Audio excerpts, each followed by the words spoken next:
মাতৃত্বের জন্য ৩৯৪টি ইঞ্জেকশন। অনেক কষ্টে জন্মেছে ছেলে আদি। গর্ভবতী হওয়ার জন্য কত কষ্ট পেতে হয়েছে সুদীপাকে।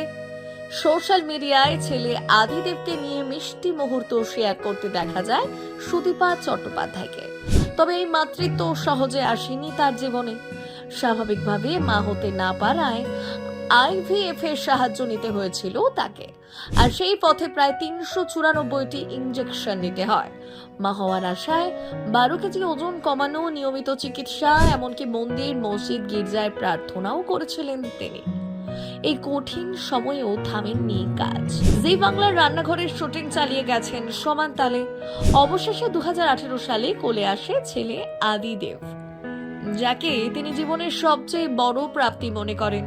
স্বামী অগ্নিদেব চট্টোপাধ্যায়ের সঙ্গে সম্পর্ক নিয়েও কম কটাক্ষ শুনতে হয়নি তাকে।